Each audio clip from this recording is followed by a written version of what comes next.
안녕하십니까. 자, 이번 시간 기초 강의 10강 나갈 시간입니다. 나갈 부분은 327페이지에 등기절차 총론 파트 나갈 차례인데, 우리 중개사 문제에서는 총론 파트부터 시작해서 거의 11문제 이상이 많이 출제되기 때문에 이 부분부터가 이제 본 게임으로 보시면 됩니다. 등기법은 여기가 좀 어려운 파트가 됐는데, 이 부분을 얼마큼 잘 잡았느냐에 따라서 공부가 쉬워지고 어려워지고 그 둘로 나눠지는 길에 서 있으니까 이 부분 공부를 잘 하시기 바랍니다. 처음에 공부할 당시에는 용어도 생소하고 말도 어렵고 이거 쉽게 생각했다가 너무 어려운 거 아닌가 하는 생각을 하는데 한 2번 들으실 때까지는 참으셔야 됩니다. 한 2번 정도 들을 때 그때 공부가 되니까 처음 들을 당시에는 편안하게 그냥 용어 정리하신 차원으로 공부하시면 될 것 같고요. 2번째, 3번째 수업 들을 때 그때 이제 공부가 되기 시작을 합니다. 자, 생각보다 좀 많이 어려울 겁니다. 공부가. 그래도 힘내서 열심히 하시길 바랍니다. 자, 327페이지인데 등기절차 개시란 말이 나옵니다. 등기사무 개시란 것은 이제 어떻게 실행이 될 것이냐. 그래서 등기사무 개시의 원칙은 둘로 나눠집니다. 하나가 신청을 통해서 등기사무 개시되는 경우도 있고 또 하나가 촉탁위한 등기라는 것이 있고 그 다음에 예외 규정은 등기관의 직권의 등기가 있으며 그 다음에 법원 명령을 통해 실행할 등기에서 4가지로 나눠지되 원칙은 신청과 촉탁의 원칙이며 예외 규정은 직권과 명령으로 나눠집니다. 신청이라는 말은 언제 쓸 것이냐? 신청이라는 말 뜻은 일반 사인들이 등기를 신청할 때 이걸 등기 신청 그럽니다. 여러분이나 저 같은 경우에 등기 신청을 하게 되면 말 그대로 신청이라는 말 뜻은 일반 사인들이 등기 신청하는 것이 신청의 뜻이고 그 다음에 촉탁이라는 얘기는 관공서끼리 등기를 넘기는 거예요. 그래서 촉탁의 정확한 의미는 관공서가 다른 관공서에게 업무를 위임하는 행위를 촉탁거릅니다. 그래서 등기 신청을 누가 할 것이냐? 관공서, 다른 말로 국가나 지자체가 등기를 신청하는 경우를 줄여서 촉탁거릅니다. 그래서 촉탁은 국가나 지자체 또는 공사 등이 등기 신청하는 경우를 촉탁이라고 표현을 하는데 큰 틀은 똑같아요. 큰 틀은 신청의 규정을 따라가는 것이 큰 틀이지만 구별하기 위해서 신청과 촉탁으로 나눠집니다. 그래서 일반 사인들의 등기 신청하는 경우는 말 그대로 등기를 신청했단 말 쓰는 것이고 관공서 입장에서 국가나 지자체, 법원 등이 등기를 요청하는 행위를 촉탁 이렇게 표현하는 것이니까 두 개 비교해서 정리하시고요. 그 다음에 직권등기라는 것은 법률에 규정이 되어 있는 경우에 등기관 스스로가 등기하는 것을 직권등기라고 말씀니다. 그래서 법률에 규정이 되어 있는 경우에 등기관은 직권등기를 허용하는 것이 몇 개가 정해져 있어요. 그래서 직권등기라는 것은 누가 등기하는 것이다? 등기관이 스스로 등기하는 것을 의미한다. 이렇게 이해하고 넘어가시면 될 것 같고요. 명령이라는 것은 이제 법원 입장에서 지방법원 입장에서 등기관에게 등기사무를 명령을 합니다. 법원이 명령을 통해 등기하는 것이 내용인데 명령이라는 것은 나중에 배울 때 한 번 나옵니다. 한 번 나오는 것이 등기관의 처분이 부당해요. 그럼 우리가 등기 신청을 했는데 등기소에서 받은 처분이 부당하다 여기게 되면 지방법원에다가 이의 신청할 수 있게 됩니다. 이의 신청을 받은 법원 입장에서는 이의를 결정하기 전에 순위를 확보하기 위해서 가등기 등을 명령하는 것이 법원의 명령한 등기인데 지금은 제목만 이해하시면 됩니다. 일반 사인들의 등기 신청하는 경우를 뭐라고 부르고 신청이라는 말 사용을 하고 관공서가 등기 신청하는 경우를 촉탁이라고 표현을 하되 촉탁이라는 것은 신청에 관한 규정을 준용을 합니다. 똑같이 따라가겠다가 차이점이 돼 큰 틀의 경우는 일반 사인과 관공서라는 것이 차이점이고 등기관이 직접 등기하는 것을 직권등기라는 말을 사용을 하고 법원 입장에서 등기를 명령하는 것을 명령의 등기라는 말을 사용을 해서 4가지가 등기사무 개시의 모양새가 만들어집니다. 직권등기 몇 개가 나온 게 있는데 직권등기 사례의 경우는 지금 볼 필요는 없습니다. 직권등기 사례라는 것은 뒤에 공부가 되면은 자동으로 이해가 되고 공부가 되기 때문에 미리 공부할 필요가 없고 뒷부분 공부한 다음에 우리가 기본 강의 나갈 때 그때 잡아드리면 그때 가서 아하 이것들이 있다라고서 스스로 알게 되니까 지금 제목 정도만 파악하시길 바라되 원칙은 신청과 촉탁이고 예외 규정은 직권과 명령이 존재한다 이렇게 세분하시면 됩니다. 일단 넘어가시게 되면 그 다음이 328페이지에 등기 신청의 당사자의 능력이라는 말이 나와요. 능력이라는 것은 등기 신청할 수 있는 지위나 자격을 능력 거르는데 다른 말로 등기 신청 적격이라는 말 씁니다. 적격이 있느냐, 적격이 없느냐 차이가 발생합니다. 등기 신청할 수 있는 자격을 적격이 있다고 표현하는 것이고 등기 신청할 수 없는 자격을 적격이 없다고 표현하는 것이 차이점인데 이 부분은 굉장히 중요해서 적격이 인정되는 경우와 부정하는 경우를 두 개를 반드시 세분하시고 정리를 하셔야 됩니다. 먼저 나온 것이 첫 번째가 자연인, 두 번째가 법인인데 법에서 따지게 되면 일단 인이란 말 쓰는 것이 인은 권리, 주체를 인이란 말 사용을 하되 둘로 세분을 합니다. 인의 경우는 자연인도 인이고 그 다음에 법인도 인이 되어서 자연인과 법인의 경우 등기 신청은 둘 다 허용을 합니다. 자연인의 경우는 이제 태어만 나면 등기할 수 있도록 허용을 해요. 자연인의 경우는 내국인이건 외국인이건 평등 원칙을 통해 등기 신청을 다 할 수 있도록 허용을 합니다. 그럼 자연인의 경우는 언제부터 자연인을 볼 것이냐? 대법원 판례에서는 출생한 후부터 인으로 판정을 합니다. 그럼 만약에 뱃속에 있는 태아 같은 경우 등기할 수 있을까? 뱃속에 있는 태아 같은 경우는 등기할 수가 없도록 제한이 걸립니다. 뱃속에 있는 아기를 태아라만 쓰는데 이 태아를 사람으로 인정할 것이냐, 인정하지 않을 것이냐 이 문제가 발생이 됩니다. 태아는 사람으로 보는 것이 맞을까요? 보지 않는 게 맞을까요?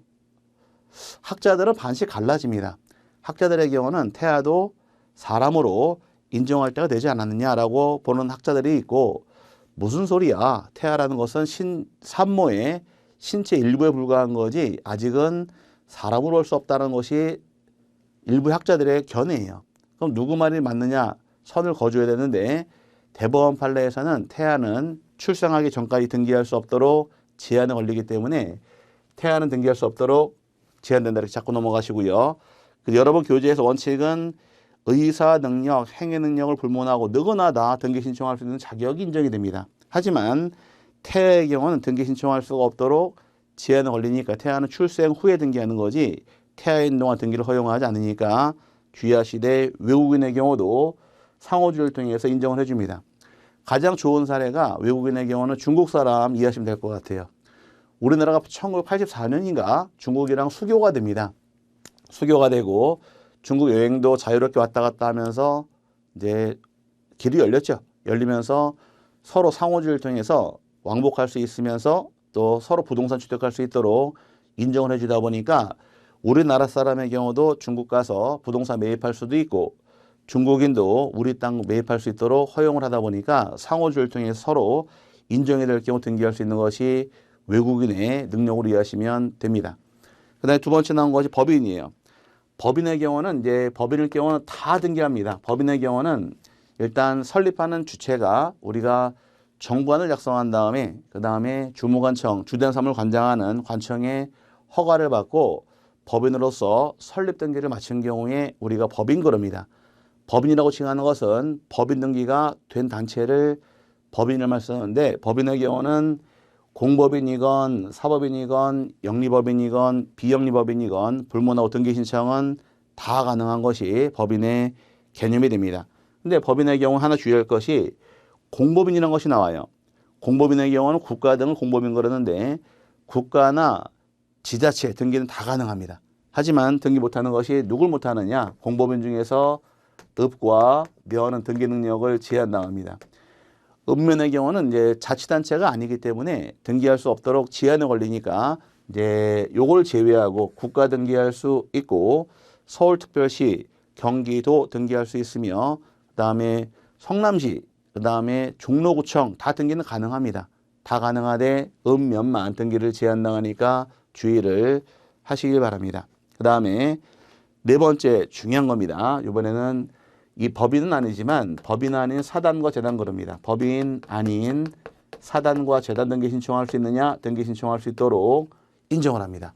자, 법인 아닌 사단과 재단이라는 것이 뭘 의미할까요? 법인 아닌 사단과 재단이라는 것은 사람이 모인 단체를 뭐라고 부르느냐? 사단법인이라는 말을 사용을 하고 제물로 세운 단체를 재단법인이라는 말을 쓰는데 둘 다 법인 등기하지 않은 단체가 있게 됩니다.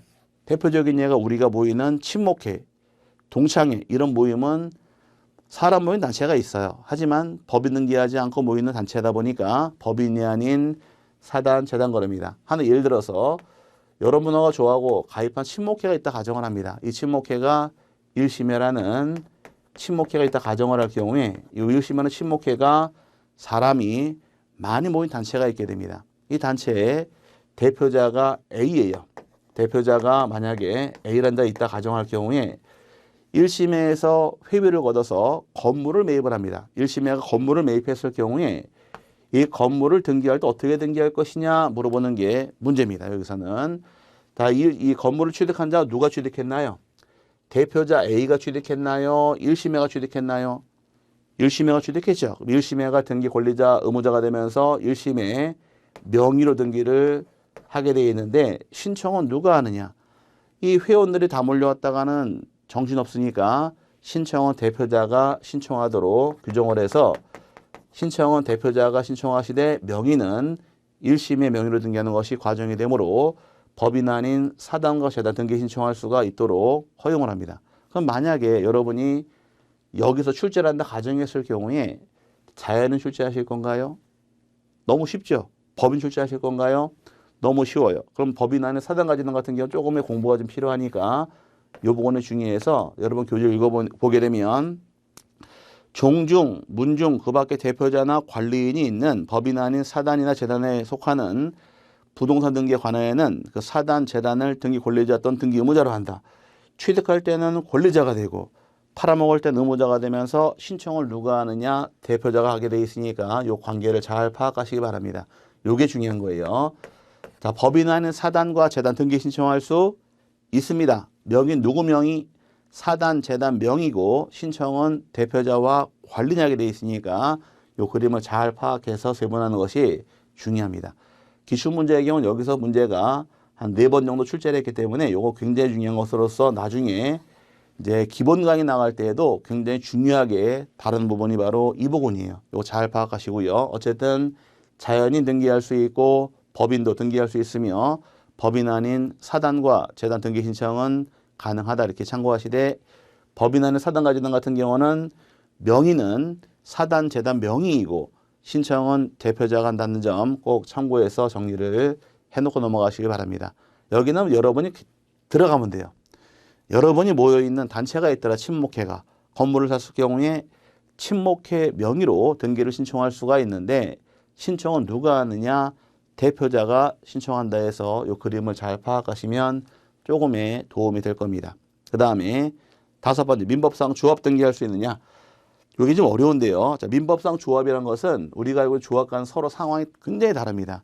민법상 조합이라는 것은 등기를 인정하지 못하게 되어 있는데 이게 32회 때 올해 기출문제입니다. 우리가 알고 있는 조합이라는 것은 뭘 의미할까요? 우리가 흔히 조합 그러면 농협이 먼저 떠오를 것이고 재개발 조합, 재건축 조합, 뭐 수협 이런 조합이 굉장히 많습니다. 이런 조합들은 전부 다 법인으로서 등기가 다 가능해요.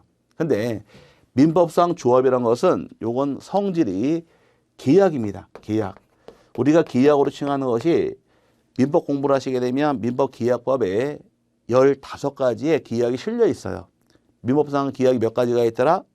15가지 계약이 실려 있다 해서 가장 배우실 계약 중에 하나가 매매계약, 교환계약, 증여계약, 이게 소유권 넘어가는 계약이고 그 다음에 임대차 계약, 사용대차 계약, 소비대차 계약, 위임계약, 임치계약, 종신정기금 계약, 고용계약, 여행계약, 화해계약 등등등 해서 15가지의 계약이 실려 있는데 그 중에 하나의 계약이 바로 조합계약입니다. 조합계약은 서로 동업하기로 약정하는 계약을 조합그래요. 그걸 제가 여러분에게 제안을 할 테니까 여러분도 승낙을 하셔야 됩니다.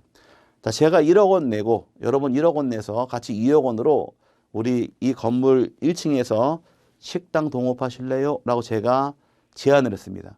대답을 하셔야죠. 오케이. 대답해서 서로 동업하기로 계약이 체결이 된 경우에 이런 동업하는 계약을 무엇이라고 부르느냐? 조합계약이라고 부르는 겁니다. 그럼 동업하는 계약을 무슨 계약? 조합계약. 그럼 여러분하고 저하고 식당을 동업하기로 약정은 맺었어요. 근데 등기한다는 얘기는 부동산을 취득했을 때 등기하는 것인데 현재 동업계약만 체결했지 부동산 매입한 게 아직 없죠. 등기 못하는 겁니다. 등기할 수 없는 것이고 나중에 자본금 2억으로 이 건물을 샀을 경우에 이 건물의 소유권을 여러분하고 저하고 같이 취득을 했습니다. 취득을 했는데 이 소유권이 어디에 속하느냐를 물어보는 거예요. 2명 이상이 소유하는 소유를 공동 소유란 말 쓰는데 공동 소유란 것은 공유란 것이 있고 합의란 것이 있고 총이란 것이 존재합니다. 그럼 우리 관계는 어디에 속하느냐 물어봤더니 민법상에선 요거는 합의로 등기한다가 법의 규정이어서 민법상 조합은 등기할 수가 없도록 제한하니까 조합자부터 있는 경우에 요거 하나 빼고 등기는 다 가능합니다. 농협 등기할 수 있을까요? 당연히 등기할 수 있습니다. 수협 등기할 수 있을까요? 당연히 등기 가능합니다. 그 다음에 재개발조합, 재건축조합, 영농조합, 노동조합 등기는 다 가능해요. 다 가능하되 민법상 조합만 등기할 수 없으니까 주의하시기 바랍니다. 그 다음에 또 등기 못하는 것이 마지막 학교가 또 나왔어요. 학교도 시설물로 인정하다 보니 학교 등기를 못하게 되어 있습니다. 학교의 경우는 세 개를 세분을 해요. 우리가 학교의 경우는 크게 세 개로 나눠서 공립학교가 있고 그 다음에 공립학교가 있고 사립학교가 정해지는데 공립학교이건 사립학교이건 일체 등기를 인정하지 않습니다. 국립학교 가장 대표적인 예가 서울대학교. 서울대학교 등기할 수 있을까요? 등기 인정 안 됩니다. 서울대학교는 공립학교로서 국가 명의로 등기하는 거지 학교 등기는 허용하지 않는 것이고요. 그 다음에 공립학교 주변에 보니까 무슨 초등학교, 무슨 중학교, 무슨 고등학교가 공립이랍니다. 공립학교는 등기할 때 지자체명으로 등기하는 거지 학교 등기 허용하지 않으니까 주의를 하셔야 될 것이고 그 다음에 사립학교 같은 경우는 이제 학교 법인 설립돼 있을 경우는 학교 법인으로 등기하는 거지 학교 등기를 못하기 때문에 다 등기 못하는 걸 제한당합니다. 그래서 등기 못하는 것은 크게 네 가지를 분류해요. 등기 못하는 거의 경우 먼저 태아 등기할 수 없다. 그 다음에 읍면 등기할 수 없고 민법상 조합 등기할 수 없고 학교 등기할 수 없다 해서 이 부분에서 32회 때 기출을 하고 들어옵니다. 또 시험 굉장히 중요한 건 여기니까 먼저 등기를 신청할 자격이 인정이 될 것이냐 안 될 것이냐 먼저 알아야 돼요. 등기법의 경우는 누가 등기 신청할 것이냐 먼저 잡아놔야 되기 때문에 신청하는 자격에 대해서 굉장히 잘 물어보니까 당사자 등 경우 굉장히 중요합니다. 이쪽은 인정되는 경우와 부정하는 경우 나눠서 이렇게 세분하고 넘어가시면 정리가 되고요. 워낙 중요하다 보니까 나중에 기본 강의 나갈 당시에도 굉장히 강조를 많이 합니다. 이 부분은 너무너무 중요하니까 꼭 체크하고 넘어가십시오라고서 제가 알려드릴 때 그때 한 번 더 보시는 것이 사실 공부로 생각하시면 됩니다.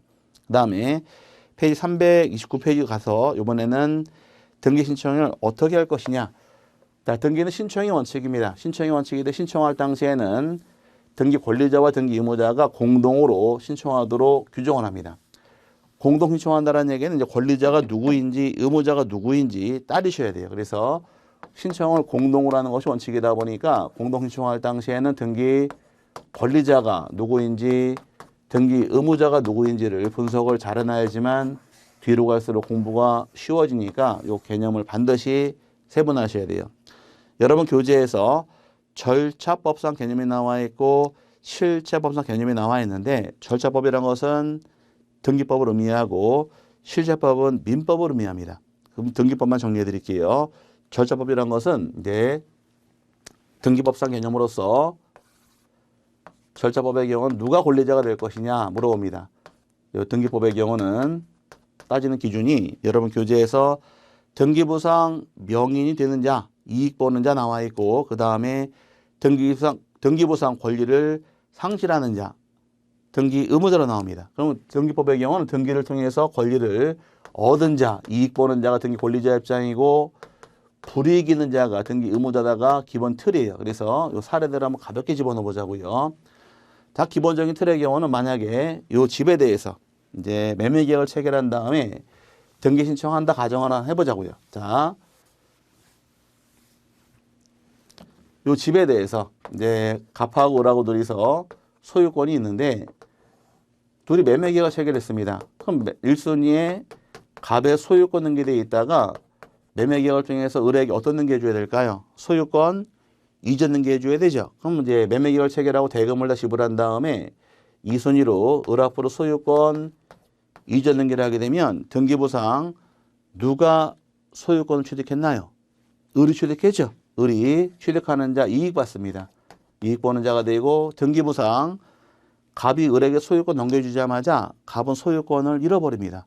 그럼 상실하는 자, 불이익 보는 자가 갑이 되는 거예요. 그럼 불이익 보는 자가 갑이 되어서 이익 보는 자 을이 등기 권리자가 되고 그 다음에 불이익 보는 갑이 등기 의무자가 되어서 등기부상 이익 보는 자 권리자 매도인 매수인 매수인이 권리자 입장이 되는 것이고 매도인이 의무자가 됩니다. 그래서 매매 같은 경우는 매매의 경우는 쉽게 얘기해서 매매 계약을 통해서 소유권 이전 등기할 당시에는 누가 취득하더라? 매도인이 매수인이 취득하게 되어 있으니까 매수인이 등기 권리자 입장이 되는 것이고 그 다음에 매도인의 경우는 등기 의무자가 됩니다. 이게 기본이에요. 그래서 매매 같은 경우는 매도인이 등기 의무자가 되고 매수인이 권리자가 됩니다. 이 기준을 통해서 공부를 하시는 것이 내용이 되므로 여러분의 교재에 보니까 이제 절차법상 등기 권리자와 등기 의무자와 실체법상 권리자 의무자가 반드시 일치하는 건 아닙니다. 기준이 다르기 때문에 다를 수가 있는데 중요한 건 요것만 기억하시면 돼요. 절차법상 권리자 의무자 요걸 물어보는 게 우리 등기법의 문제다 보니까 절차법상 등기부상 이익 보는 자가 등기 권리자, 불이익 보는 자 등기 의무자 입장으로 이해하시면 됩니다. 그래서 매매를 예를 들게 되면 매매 계약을 체결하더라 매도인이 권리자 입장, 의무자 입장, 매도인이 의무자 입장, 매수인이 권리자가 되므로 이렇게 둘로 나눠서 세분하시면 됩니다. 그 다음에 또 하나 책은 없지만 설명을 더 드릴게요. 우리가 이제 소유권이 아닌 권리, 전세권 설정하더라. 그럼 전세권을 설정 등기를 하게 되면 나오는 자가 전세권 설정자와 전세권자란 말이 나옵니다. 그럼 누가 전세권자가 되고 설정자가 될 것이냐? 설정자란 얘기는 설정이란 말 뜻은 만든다라는 뜻이 있어요. 그럼 집주인 입장에서 세입자가 들어올 자리를 만들어 줘야지만 세입자가 들어와 살게 됩니다. 그렇지 않을까요? 맞죠? 우리가 집을 세를 주게 되면은 집주인이 이 방을 사용하라고 사용할 자리를 만들어 줘야지만 세입자 들어오는 겁니다. 그러면 전세권자가 살 수 있도록 전세권을 만들어 주는 자, 전세권 설정자가 그 뜻이에요. 집주인이 전세권 설정자가 되고 세입자가 전세권자가 됩니다. 자, 집주인이 뭐라고요? 전세권을 만들어주는 자, 설정자, 세입자가 전세권자가 됩니다. 그러면 전세권 등기를 하게 되면 이 집에 들어와 살 권리 누가 취득할까요? 전세권자가 취득하겠죠. 그럼 전세권 설정할 당시에는 전세권자가 등기 권리자가 되고 전세권 설정자가 등기 의무자로서 크게 두 개가 나눠집니다. 요 두 개는 처음에 공부할 당시에는 기본적으로 잡아 놓으셔야 돼요. 요거는 공식에 해당됩니다. 권리가 전세권 말고도 뭐 지상권, 저당권, 임차권 되게 많은 권리가 있어요. 이 갖다 바꾸면 돼요. 전세권 설정하더라 권리자는 전세권자 하나 잘 기억하시고 또 저당권 설정하더라 권리자는 저당권자 지상권 설정하더라 권리자는 지상권자 말 바꿔치기니까 요 두 개는 꼭 기억하시면 편해요. 그래서 매매 계약을 체결한 경우는 매수인이 권리자가 되고 매도인이 의무자다라고 잡고 넘어가시고 전세권 설정할 당시에는 전세권자가 등기 권리자가 되고 전세권 설정자가 등기 의무자로서 이 두 개 세분하고 넘어가시기 바랍니다. 이렇게만 나와 있는데 두 개는 제가 예를 들어서 설명드린 것이니까 두 가지 예제 규정 파악하고 넘어가시면 됩니다. 기본 원칙 우리가 둘이 가는 것이 원칙인데 문제는 진정성이 보장이 돼 있다거나 또는 의무자가 없을 경우에는 이때는 등기 명의 권리자가 혼자 신청할 수 있도록 허용을 합니다. 혼자 신청하는 것을 뭐라고 부르느냐? 그 밑에 나오는 단독 신청이라고 표현을 해요. 단독 신청한다는 얘기는 등기 권리자가 등기 신청을 혼자 하는 것을 단독 신청을 합니다. 그럼 단독 신청한다는 얘기는 조건에 충족을 해야 돼요. 먼저 의무자가 존재하지 않는 경우, 등기 의무자가 없다거나 또는 진정성이 보장이 되는 경우, 믿을 수 있는 경우는 이때는 진정성을 보장할 수 있는 경우는 혼자 신청할 수 있도록 단독 신청을 법에서 규정을 합니다. 몇 개가 정해져 있는데 먼저 소유권 보존 등기예요. 그럼 소유권 보존 등기나 보존 등기를 말소 등기할 당시 당연히 단독입니다. 보존 등기를 실행한다거나 보존 등기를 말소하는 경우도 단독 신청할 등기인데 그럼 보조 등기란 것은 어떤 등기를 얘기하느냐? 자, 여러분이 건축허가 받아서 집을 새로 졌습니다. 새로 지은 집에 대해서 최초로 할 등기를 뭐라고 부르느냐? 소유권 보존 등기를 말 사용을 해요. 그럼 최초로 처음 하는 등기가 소유권 보존 등기. 그럼 내가 내 집 새로 지은 경우에 내가 처음 등기할 때 의무자가 있나요? 없습니다.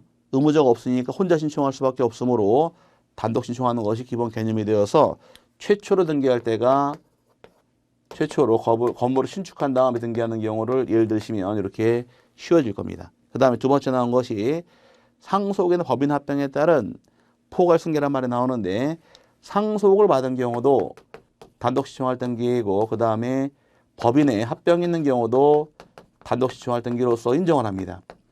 제가 강의할 당시에 이제 공부하는 여러분들 입장에서 되게 헷갈리더라고요. 상속받은 경우는 피상속인 사망이 있습니다. 당연히 혼자 갈 수밖에 없어요. 그러면 요거는 쉽게 얘기해서 자연인이 사망할 때 이때에 상속의 문제가 대두가 됩니다. 그럼 돌아가신 아버지가 계실 경우에 아버지 명의 토지를 상속인이 물려받았습니다. 그럼 등기할 당시에 이때는 혼자 갈 수밖에 없겠네요. 같이 오라고 하면 아버지 모시고 가야 되니까 그래서 상속인 혼자 갈 수밖에 없단 말이 나오는데 많이들 혼동하시는 것이 법인 합병을 많이 헷갈려 하십니다. 법인 합병이 있는 경우는 법인이 합병될 경우에 A법인, B법인 두 개가 같이 합병될 경우 둘이 가는 것이 아닌가 이렇게 착각을 많이 하는데 이 법인 합병이라는 것은 법인의 사망으로 이해하셔야 돼요. 이렇게 이해하지만 쉬워집니다. 자연이 사망하더라 상속의 문제가 대두가 되는 것이며 법인이 합병하더라 법인이 사망한 겁니다. A법인, B법인이 합병이 됐을 경우에 그럼 B법인에게 합병돼 버린 경우에 A법인은 없어지게 돼 있어요. 이게 법인의 사망으로 이해하기 쉬워집니다. 그래서 자연인 사망은 뭘로 이해하시고 상속, 법인의 사망은 법인의 합병일 때 둘 다 단독 신청할 수 있도록 법에서 규정한 경우가 이제 두 번째 케이스고 세 번째는 부동산 표시의 변경 경정의 등기. 자, 부동산 표시의 변경 경정이라는 얘기는 부동산 표시 등기하는 것이 어디인가요?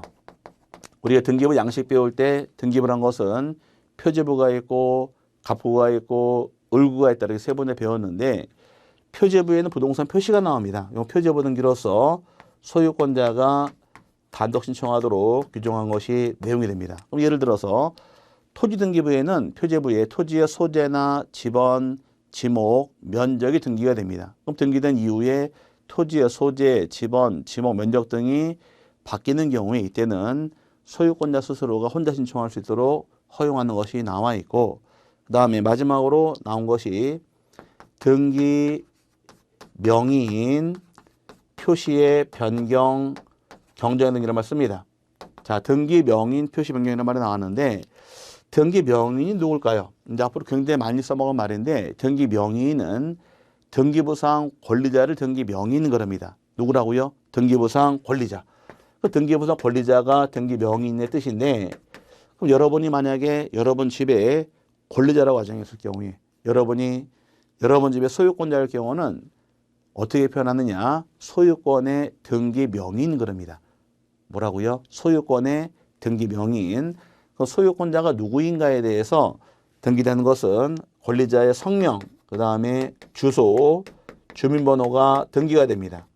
그럼 나중에 등기된 다음에 여러분 집 등기부를 떼볼 경우 여러분의 성명과 주소와 주민번호가 등기가 돼 있을 거예요.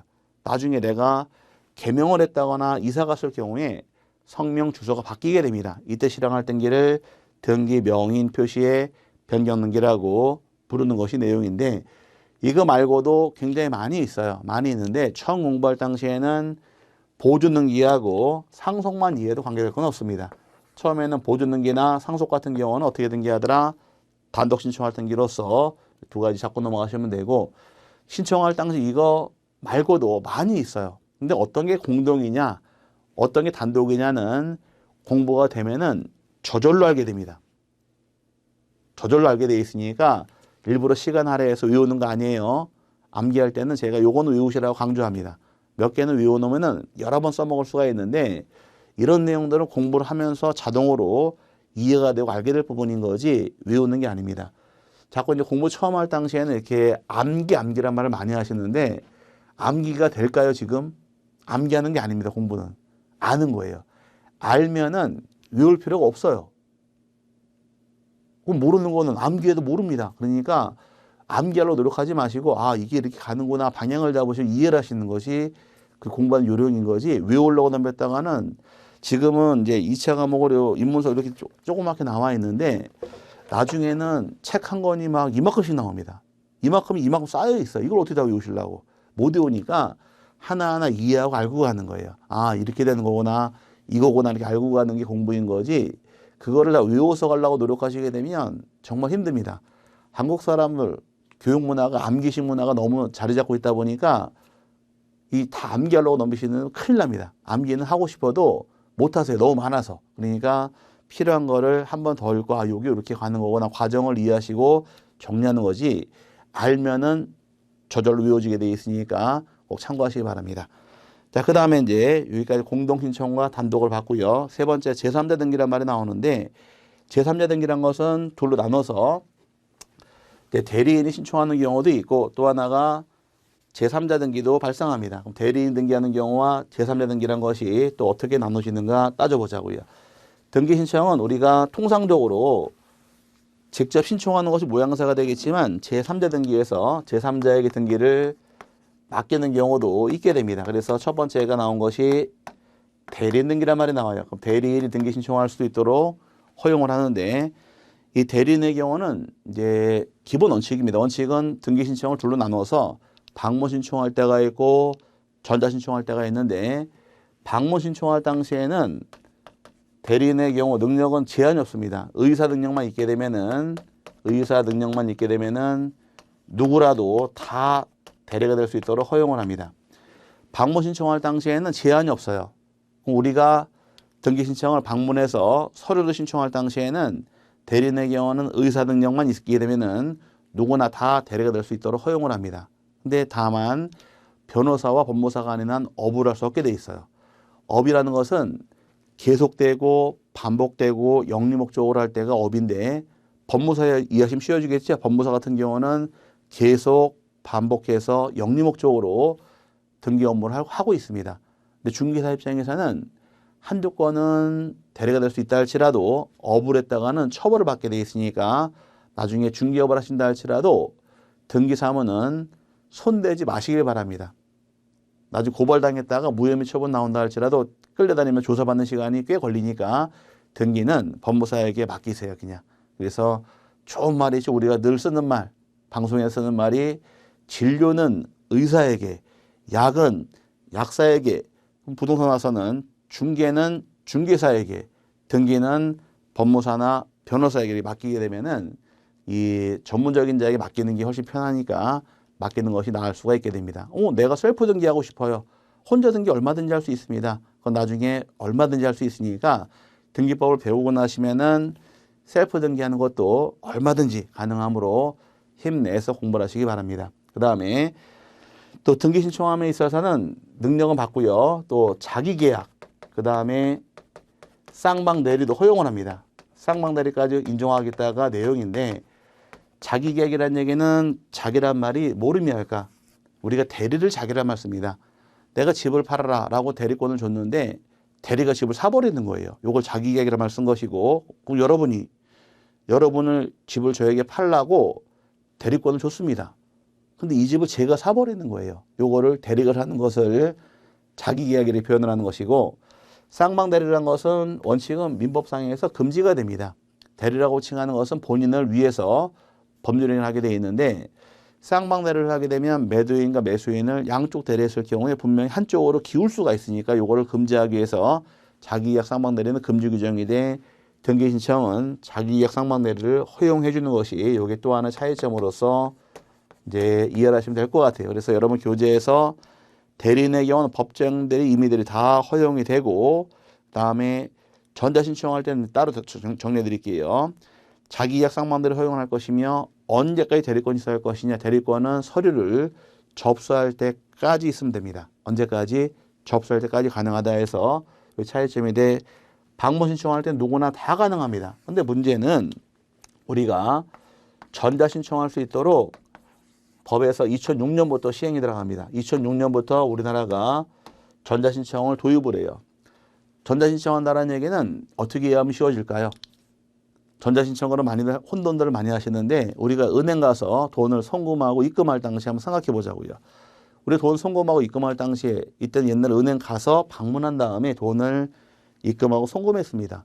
그렇죠? 근데 어느 순간부터 인터넷 뱅킹을 해요. 그래서 인터넷 뱅킹 한다는 얘기는 집에서 은행 가지 않고도 돈을 입금 송금할 수 있도록 허용을 합니다. 그게 바로 전자신청입니다. 그럼 등기소가 등기 신청하지 않고 집에서 인터넷상에서 등기를 신청하는 것을 전자신청을 하는데 전자신청할 때 대리인의 경우는 제한이 있습니다. 전자신청 대리인의 경우는 자격자 대리인에서 2명만으로 제한을 합니다.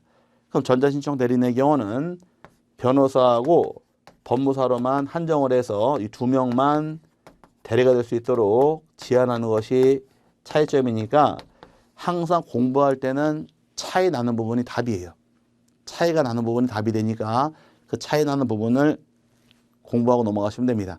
자, 방문 신청할 당시에 서류로 등기 신청할 때는 누구나 다 대리가 될 수가 있도록 자격을 허용을 하겠지만 반대로 전자신청할 대리인의 경우는 자격자 대리인에서 변호사 법무사로 한정하게 되어 있으니 차이 나는 부분을 잘 파악해서 정리를 하고 넘어가시면 됩니다. 그 다음에 나온 것이 이제 포괄 승계 등기란 말이 나와요.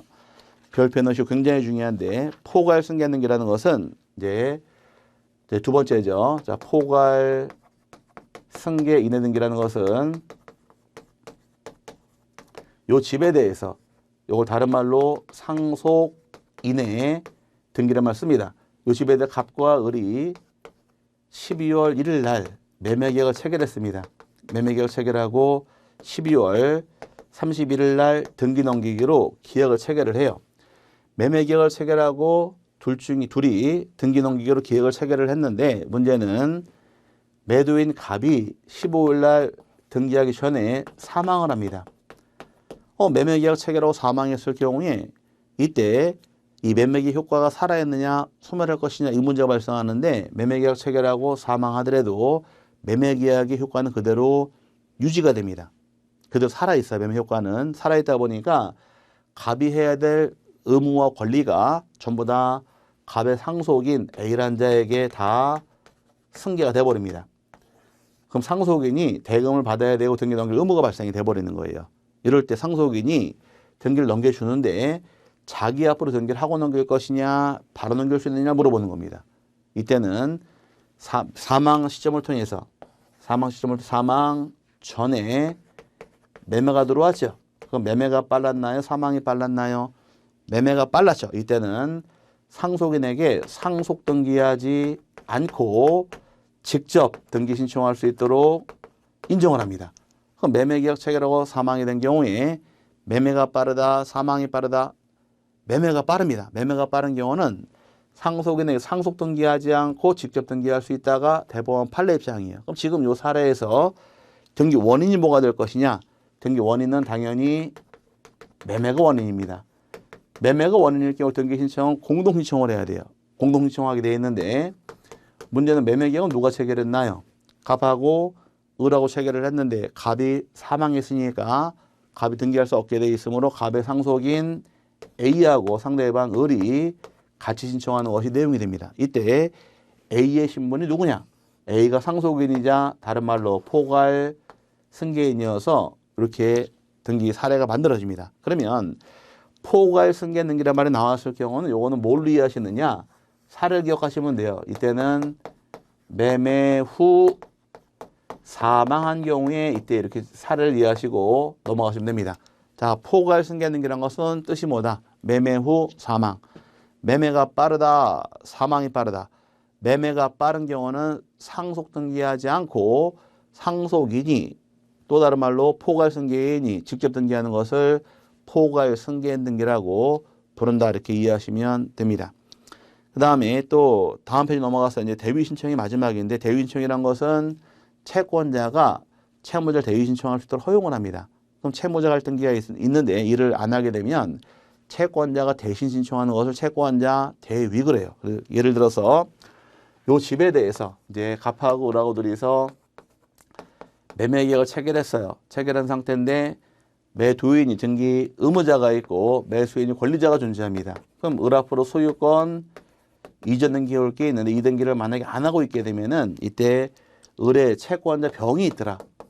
병이 채권자로서 을이할 등기 요 소유권 이전 등기를 대신 신청하는 것을 채권자 대위라고 부르는 겁니다. 그럼 집은 채무자가 사고 등기 안 할 경우는 다른 자 대신하는 것을 채권자 대위에서 이렇게 나눠지는데 시험은 뭐 제3자 등기에서 대리인 등기도 있고 포괄 승계 등기도 있고 대위 신청도 존재하되 중요한 것은 포괄 승계 등기가 굉장히 중요합니다. 이건 거의 뭐 매매 출제하다 보니까 포괄 승계 등기란 것은 뜻이 모름이 하신다. 매매 후 사망으로 이해하고 넘어가시면서 정리하시면 됩니다. 여기까지가 등기 신청할 때 모양새가 되어서 이번 시간은 신청할 때 모양새 배웠고요. 그다음에 공동 신청할 당시에 권리자가 누구인지 의무자가 누구인지 분석을 했고 그다음에 단독 신청 배웠습니다.